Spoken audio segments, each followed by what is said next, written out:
But you need that. Yeah, you can hear her. Hey, so you can read between like here and like here. Here. Oh, you know what? Yeah. Okay. Groovy. And this won't take a full hour. I can run through this. Perfect. Do Then more we'll- Q&A. yeah. Have more engagement, more Q&A. Perfect. So this takes about 20-25 minutes to run. Oh. Yeah, it is like maybe not like over here. Is this signed on to anybody's? You don't need to do numbers.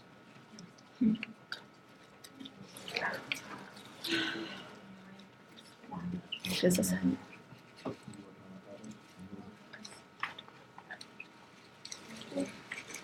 All right, what time?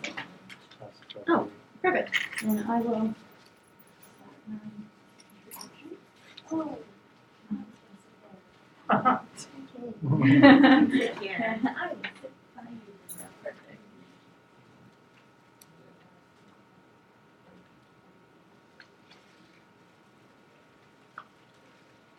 Did we start the actual recording? Yes, ma'am. Okay, perfect. Thank you guys so much for coming to Meetings Mean Business, Reviving a Troubled Industry Through Advocacy. I wanted to introduce Nan Marchand Beauvois. She is, let me actually make sure that I have your full title, the U.S. Travel Association's Senior Director of National Councils, which means that she oversees the National Council of State Tourism Directors, the National Council of Attractions, the Destination Council, and the Meetings Mean Business Coalition, which is a lot of stuff. And Nan has been a trusted partner of Social Tables through a number of things. She's partnered with us on our 9 ways meetings will impact hotels in 2015. So that was a great piece of content that came out recently. It's also, today is the North American Meetings Industry Day, correct? Yes, and I will go into that. Perfect. So Nan's going to talk a little bit about that. She said that this presentation only takes about 30 minutes, so we'll have plenty of time at the end for questions, so start thinking about questions as we're working our way through it. But there is an event at 2 o'clock that Nan is going to, so we'll make sure that we get her in and out. But thank you so much, Nan, for coming. Thanks a lot. Oh. Thank you very much. Also, if you're doing social media, you can at Meetings Mean Biz, or hashtag MMBusiness, or hashtag NAMID15. Thank you. So please tweet because that's what you guys saw. Thank you. So did anybody pick up on ESTO or what that is, or any other questions? Anybody know what that is? So in addition to doing business development through our councils for our trade association, ESTO is also a marketing conference. So I'm also the general manager of a marketing conference. So sometimes I wear a quasi-meeting planner hat as well. So yeah, we do a lot at associations. How many of you have heard of the Meetings Means Business Coalition? Okay, how many of you know really what it is? Of course you do. Let me give you a background of how this started. Actually, Meetings Means Business started in 2009. Back when AIG, the AIG effect, which was really killing the meetings and business event industry, I have to get to the camera, in Las Vegas, the government was saying, don't travel, don't do meetings, definitely don't have a meeting where there is a palm tree. And Vegas hemorrhaged. I mean, they were losing millions of dollars daily. That's when the industry actually took a nosedive. And a lot of our members, our corporate members, hotels and larger destinations said, this is killing us. U.S. travel, you're in D.C., you have an advocacy arm, do something. So the Meetings Means Business Coalition was created in 2009, and it got all of the meeting trade associations together to agree on messaging that was targeted only to Congress. And they took some really great ads out in Wall Street Journal, USA Today, that it said, want to lose another million jobs, keep on talking. So although it didn't stop the rhetoric, it quieted the rhetoric, it toned it down, and that's kind of, Meetings Means Business was born out of necessity. It kind of languished for several years. It was housed solely within U.S. Travel Association. And back in 2013, I was tapped to lead this with all my other coalitions, or whenever, end of 12, whenever it was. And it was really frustrating meeting with the group quarterly and saying, well, what are we doing? We're not proactive, we're reactive. And at that time, they gave me the resources to really create a coalition, do some research, and find out what we should be doing. So Meetings Means Business today in 2015 is a true coalition.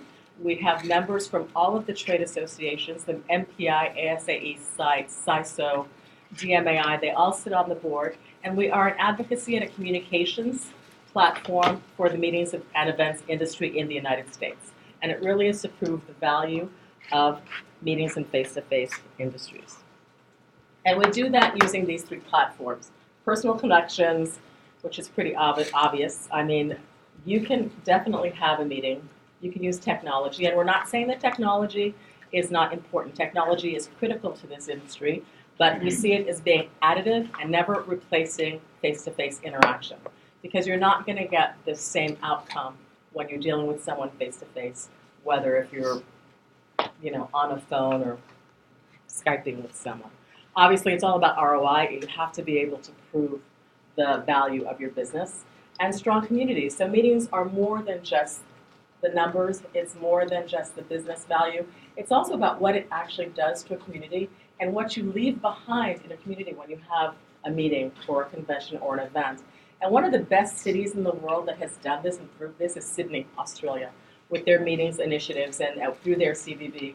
They've actually done research and study going out to the next 15 or 20 years on how attracting the right kind of meetings, thought leadership, science, etc., into their cities will basically change the profile of their city based on what they're breaking into the cities. And the United States is catching up on that. Some DMOs are better at it than others. In fact, National Geographic just listed San Diego as one of the smartest cities in the United States. They're launching that, I think, next month in their publications. And one of the reasons for that is the type of meetings that the city of San Diego actually attracts. They do a lot of scientific, they're kind of like the tech corridor of Southern California. So all of that started with the type of meetings and events they attract to their destination. Again, one voice. I'm not sure that this slide is updated, but these are all of our partners, and you can find that on the website as well. And I don't know if this is going to play. Let's see. Maybe. Here, I need help. Because it's not, it's embedded in it. Because basically what, I don't know if it'll come on this. Here,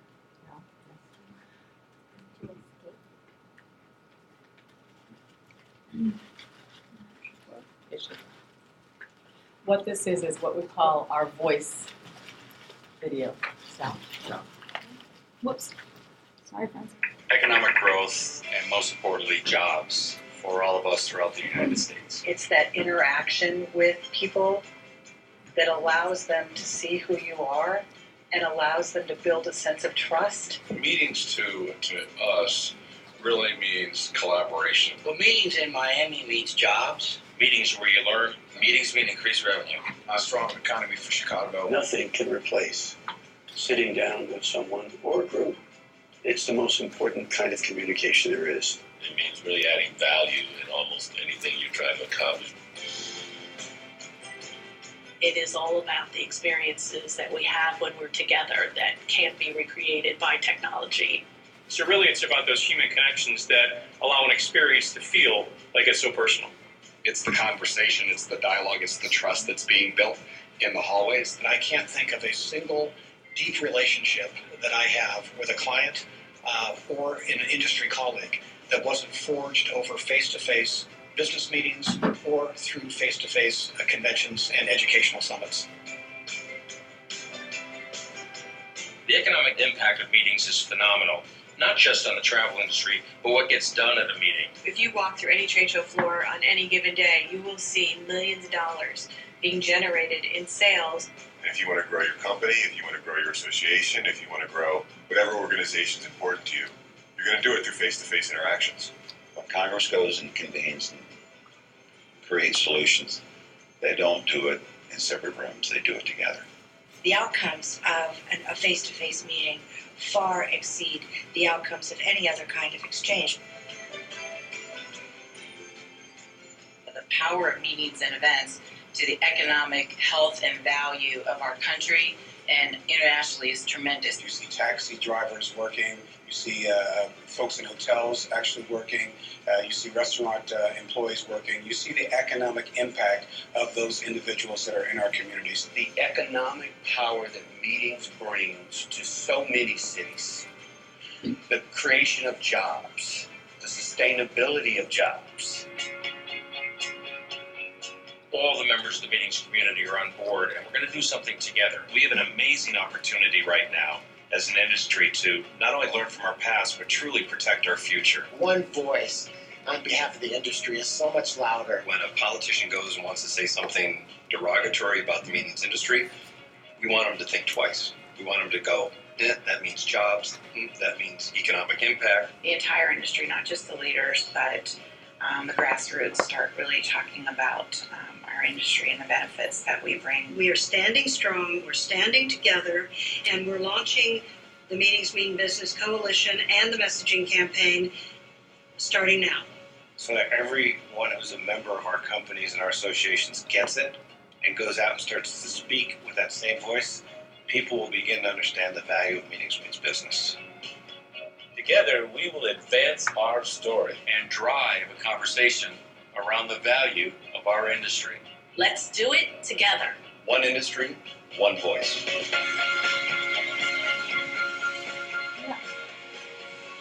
That one industry, one voice is important. One of our targets, obviously, as when we're talking about the coalition and what we're doing and our messaging, is to the industry itself, it's to corporate America, and it's also to our elected officials. And it's like, well, why are we targeting the industry? As you'd be surprised, 4 years ago, I used to go to different conferences, meeting conferences, and nobody had the same sets of statistics. They were all speaking differently, and we want to make sure that everybody has at least the right information. So that whole theme of one voice is critical to what we say, that we're sharing the same economic impact information so that we look at these, that we're coordinated to know what the right and left hands are doing together. So one voice is key. And that's the number one thing with our strategy, is speaking with one voice. Obviously, we have to show the economic benefit of meetings in the United States, not only to our elected officials nationally and regionally, but also to corporate America. The first thing, when budgets are tight, when we're in an economic downturn, the first thing that gets cut are your marketing budgets, your travel budgets, and all of that. And we want to be able to prove that that shouldn't be cut. And we've done some research to show that, but we need to also make sure that corporate America and have more believers, like people like Bill McDermott, CEO of SAP, those guys speak on behalf of the value that meetings and events do for their company. Building the relationships is key, and proactively engaging the media to push out our messaging. So when I was talking about the want to lose 1 million more jobs, just keep on talking, that's basically our history. And today, I can tell you, back in 2009, this is a really sad fact, but in 2009, when all this stuff was going on and meetings were canceling and Congress was saying don't travel, we couldn't get one person from the industry to come to the Hill and speak to Congress on behalf of the meetings industry. One gentleman, the CEO of Roadhouse Restaurants, was the only one who was able to come up and was willing to do it. Today, if something happened within 48 hours, we have a crisis communication plan. We have a whole slew of individuals that can speak to exactly what the issue is, and we have a plan. So I think we would have had a better outcome if Meetings Means Business was up and running as it is today, back in 2009.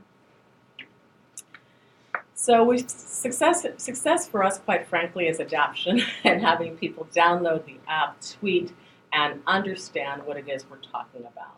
So we didn't really have a platform. I mean, we had this coalition, but where did you go to get information? So 2014, when we relaunched, and we relaunched a PCMA in Boston in January 14, we really spent last year putting the toolkits in the building blocks, if you will, of MMB, having a website, having toolkits, having a place where people can go, gathering information, doing the videos, getting everybody on board, platform for action, what is the call to action, what can you do, what's the value prop of MMB.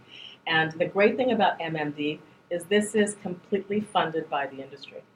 Okay, US Travels, 25% of my time wears that MMB hat, but this is an initiative that is purely funded by the industry.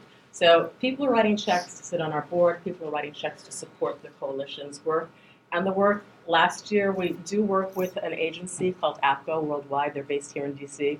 And last year it was a $500,000 budget. This year we're probably going to go up to $750,000. So people are putting their money where their mouth is because they do realize the importance of this. So this is purely funded by the industry. That's another measure of success, is the fact that we're able to continue our work long term because we do have the funding. People really believe in it. So what we're achieving is organizing the industry. I think more and more people, obviously, well, our challenge, I think our biggest challenge is we have the grass tops, if you will. We have a lot of CEOs in the industry. They know about it. They're walking the talk. But I think there's a huge gap from the grassroots, the bottom and the middle, funneling this information down. If you notice on the video, it was a lot of older, tenured people in the industry. We don't have a lot of youth represented in the industry. We definitely don't have any millennials speaking on behalf of MMB, and that's something that we hope to change because I think we have to engage socially to get this information out, and we haven't figured that out yet, but we're working on that because that's key. You have to know what it is before you can engage. And if you don't know what it is, why bother?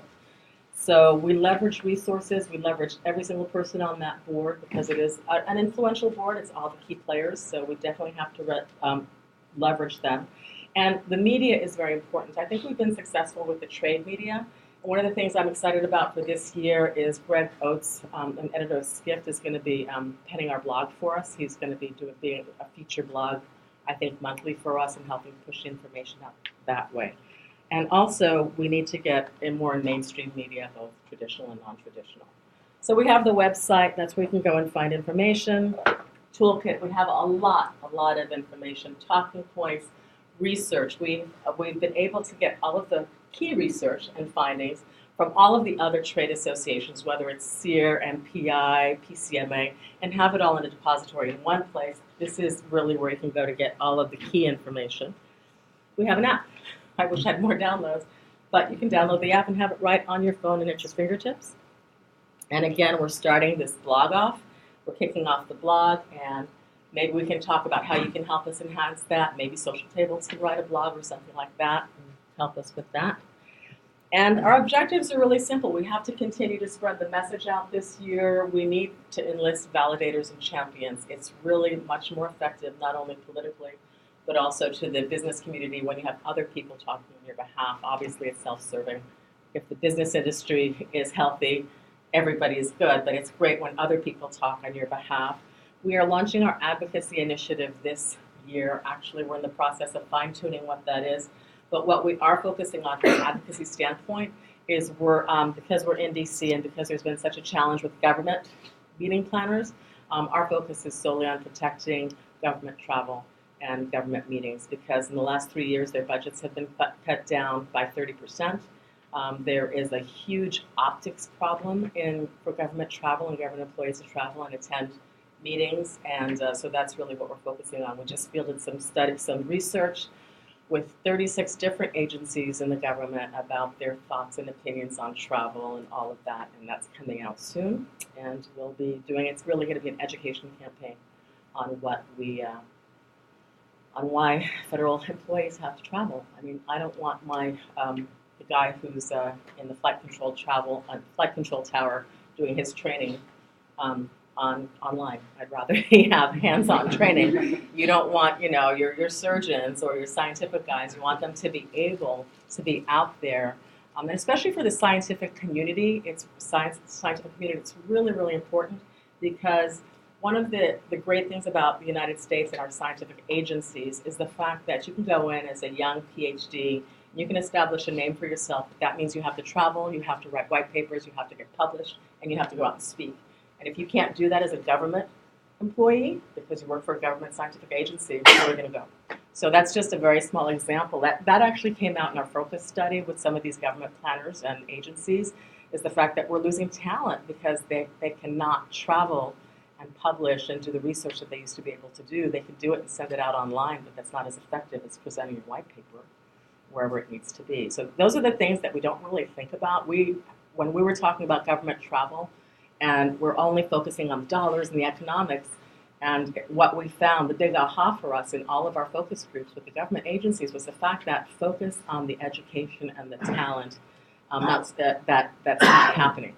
You know, it's all about education for the federal government when people travel for them. So that's the louder message than the financial message. Digital capabilities and growing the coalition. And today is North America Meetings Industry Day. This actually is an initiative that started in Canada through Meetings MPI 20 years ago. For the last 20 years, Canada, through their MPI chapters, has celebrated the meetings industry on April 16. Last October, the CEO of MPI came to our meeting and said, hey, I really want to do this in North America. Let's do a North America Day. I said, it's October. And they said, yeah. And I said, okay, let's do it. So it's here, it's going. MMB is really the house of all the information, everything that you need to know about how to do it. Basically, we took a page out of U.S. Travel Association's National Travel and Tourism Week, which we've been doing for over 20 years. We just rebranded it, and now we have North American Meetings Industry Day. I would say that it's successful. We have over 63 events happening in North America. In Mexico, there's probably 5 or 6 events going on. It's recognized by the government. They're getting government official letters and commendations. It's also POCAL has picked it up. POCAL is a meetings industry association throughout Central and South America, and every single one of their countries are actually celebrating to do and hosting events throughout Central America, Argentina, and Brazil. And yeah, that's my 2 o'clock today. I have to do the DC event. So this is really interesting. There has been a lot of interest in this, more than I thought. I said, hey, if we get 20 events, I'll call it a success, but we'll have 63 today. So I'm sure that you'll be seeing this again. And it's all about raising the awareness. And the whole objective this year was, we're not doing something in DC under MMB umbrella, but we want you to do something in your community as it relates to your community as far as the value and importance of the meetings industry. And it's been pushed out primarily through the MPI chapters and the PCMA chapters. So what to expect? More storytelling, more presence at events, pretty straightforward. We're going to engage with our advocacy and create a toolkit.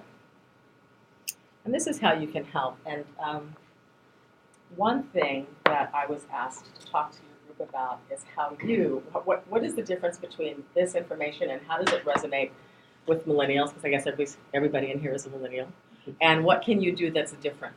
And I was kind of struggling with that. I said, well, the ask is the same, whether you're 90 or 20 or 18, the ask is the same. It's know what the coalition is about, it's engage, and by engage, it means for your group specifically, social, push this information out through all the social channels that you can, tweet about it yourselves, help us with our blogs, and just know what it's about and push it out and just be an advocate for it. There is one thing that we are doing. We have a study that we just signed off on today, so I can talk about it. Co-branding a study on millennials and how they pack the meetings and events industry from participating and also working in the industry that we're co-branding with Skip, and that's going to be coming out probably in July. So that's going to be solely focused on that generation and how it really is impacting this industry. And does anybody have any questions? Yes. So essentially, you spend your time 4 different ways, correct? Yeah, at least. Okay. And so is it predominantly lobbying? Is that mostly? No, what I am doing, we have actually hired. So my time, when I'm working on MMB, my time is really working with the coalition, working with our communications firm to make sure that the plan is help with creating the plan and the strategy, executing the plan and strategy. And really, the coalition has 4 different board meetings a year. There's communications that are always going out. If we need them to activate on something, I'm the point of contact. It's also working on the communication strategy and plan. It's working on what's going to be the editorial content for social, what's going to be the editorial content for our blogs, and who are the people to go out and do that on our behalf. So it's managing the process. APCO will be going out and from an advocacy standpoint, we're not lobbying, we're educating and making sure that we have the words that will resonate on the Hill. So that actually was just part of my question. My real question was I only read like what your current title is. What is your background? Oh, and my how'd you get background. to- Oh, me. You're talking about me. Okay. How did I get to what okay, I thought I was going to be in international law and ultimately end up and be work for an embassy because I studied international relations and languages. I went to UCLA and Bruin. But I kind of fell into the tourism industry because I had done some traveling after college, and then I was going on to grad school in Europe, and I needed money. So I ended up working for a travel company, a company that did sightseeing tours, very similar to Gray Line or Big Bus or whatever, and they hooked me. I just got hooked. I kept on putting off my plans and putting off my plans. And I worked for them for 3 years, and then I was hired for Universal Studios in Hollywood. And I figured, okay, this is like a real job, so I'll stay. And I stayed there for 15 years, and I started in sales. And I ended up, the last 4 years there, I was their VP of Global Sales and Marketing for the trades. So that's how I kind of got to where I am. I've also worked in the DMO world. I probably have about 8 years of DMO world after I left Universal. And I work at the Trade Association. And what I do with the Trade Association, in addition to this, are the councils, which are working with our DMOs members, working with our state tourism office members, and working with our attraction members, and kind of like the omnibusman between them and the Trade Association. And they also have their own governance, their own rules. They're like little associations under the umbrella of the association with their own meetings and all of that, and making sure that they continue to find value in that we're providing value to them and they're providing value back to the association. And ESTO is a marketing conference, and that's purely, that's the fun part. That's creating a platform for DMOs to really shake up their world and make sure they're getting the best in education on how to be very effective with their destination marketing. And that's only open to DMOs on the state, city, and regional level. Did that answer your question? Okay, sorry. And DMO is Destination Marketing Organization / CVB. So Destination DC is a DMO. So I know you talked a lot about how like all the people in that video were really directly related to like the meetings industry, and also like millennials being the focus. So like I guess my question is, are you guys trying to focus more on, or is the tech industry a focus for you all because it's sort of like a crossover? You have respected CEOs that are actually millennials. Yes. That also hold like they're also very, like 22 years old. Very big positions and actually have huge conferences and conventions that they put on as well. So is that sort of one of your focuses, or just kind of seeing your opinion on the tech? It is a focus, and it's a focus for fundraising primarily. As far as a focus as to getting them to stand up on behalf of our industry, I'm a party of one right now. I could use, quite frankly, I can use an entire team in addition to our agency, and probably have 2 or 3 other agencies working on our behalf. This is year 2. It's definitely in our sights, but right now we have all the verticals under under our umbrella from a fundraising standpoint. We can do those guys up. Cisco, there's a lot of other ones that we're getting up. But I don't fundraise. I'm not allowed to fundraise. So we have a task force that does that for us. So, yes. I know you mentioned that Australia did a really good job of kind of Sydney specifically. Did you notice that in any of their kind of reports or their marketing campaigns or whatever they did, that they were able to harness that millennial generation that you're hoping to obtain?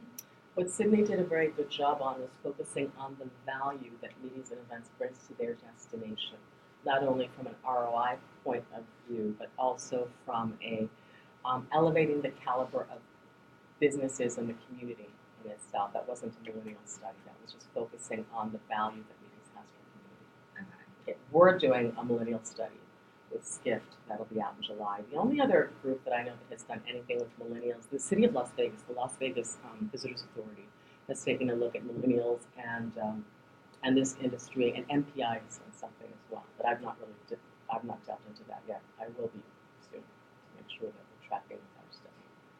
So why millennials?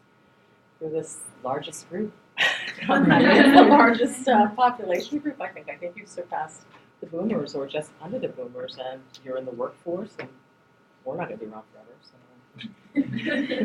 gotta start focusing on the next generation. And because your perceptions and your point of views, I think, are very, very different from the generation ahead of you. And that's going to fundamentally change how you do business. Look at TED. Look at what they've done with TED Talks and how they hold meetings. And that whole idea of thought exchange and all of that.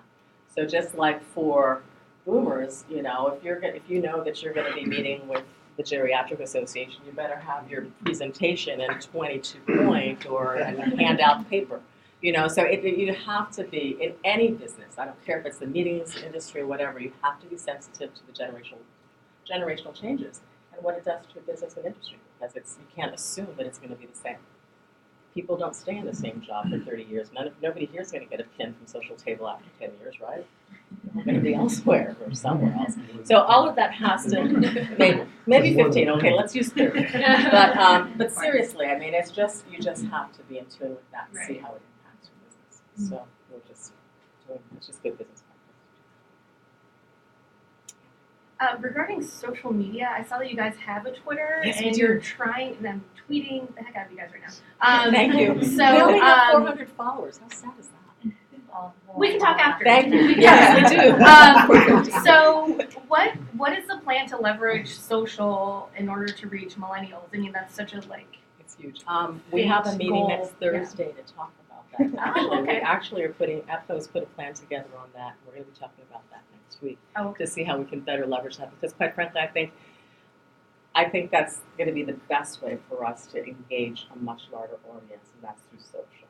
And whether it's millennial, I mean, a lot of people too, you know, not just millennials, but that's going to be the easiest and most cost-effective way, quite frankly, for us to reach out and cover the United States. So we have that meeting next Thursday at 3. We'll talk after that. See if we missed anything. You can give us some ideas. Cool. Yes. Earlier you mentioned TED Talks and how the way they do things change the way people exchange information. My question was, how do you guys reach out to like non-traditional industries or markets in terms of how they come together and meet? I guess examples would be like the growing video game competition industry, or like urban streetwear, how there's buyers and sellers that come together. Like, how do you reach out to those like niche markets in terms of? That's an excellent question, and I have no idea. We've not. It's not. Honestly, full disclosure, that's an excellent question. Should be on our radar. It's not, and I'll put it back there. But we've not. We don't have a plan against that yet. I think we have such a huge lift just working, trying to get the traditional groups aligned and speaking with one voice that I haven't heard. But you know which group might be looking at that? I'm sure a group like PCMA is looking at that, and MPI. They definitely, as the trade associations for the meeting vertical specifically, and especially on how you execute events, they should definitely. We're more about communicating the value and pushing advocacy out about the overall. That's a really good question. I haven't even thought out of my radar. Any other questions? Yes. I understand that you're communicating the value of meetings within the United States, but does your association also try to encourage foreign governments or foreign companies to travel to the United States or North America for meetings? So our association, U.S. Travel Association, our mission is very, very simple, and that's to facilitate travel to and from the United States. But part of that is making sure that it's very easy for international visitors to travel and get into the country, whether it's for leisure or for business. So part of that is done through the Visa Waiver Program, which is something that we initiate and work with the State Department and Customs and Border Patrol about.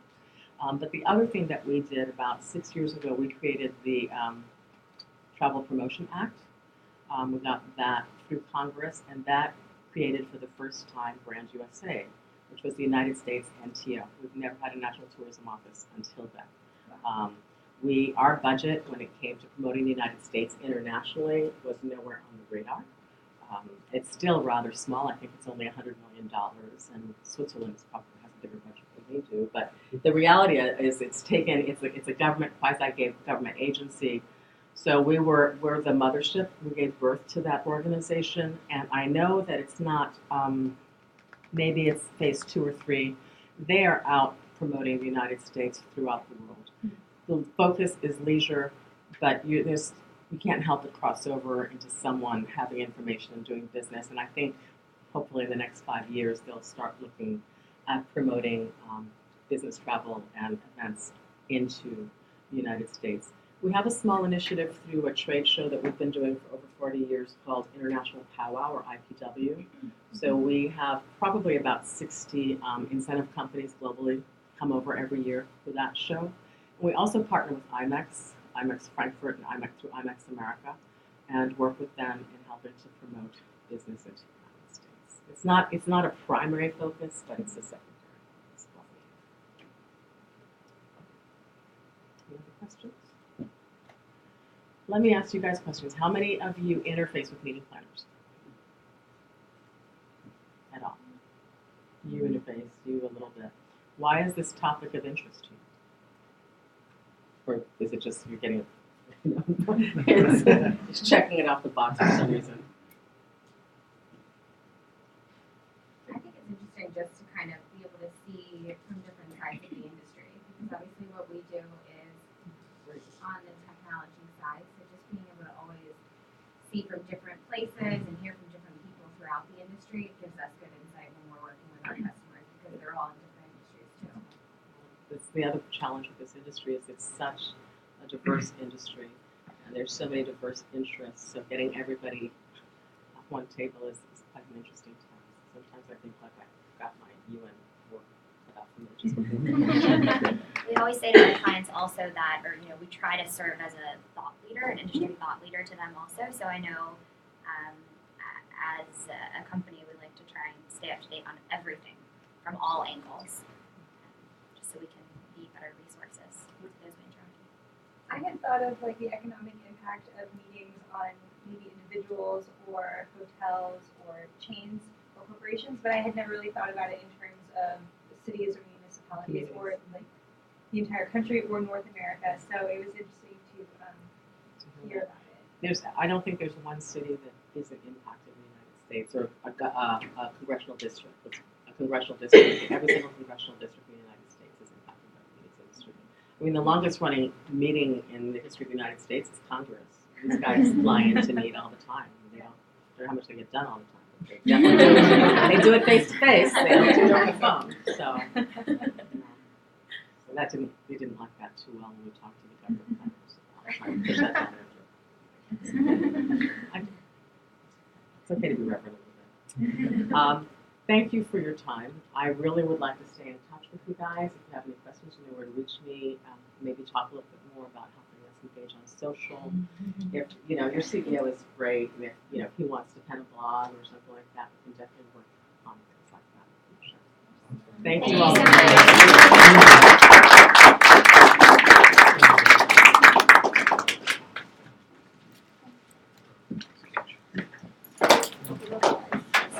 You there? You know what? No. Thank you so much. I see what you're doing. I'm feeling nice. No.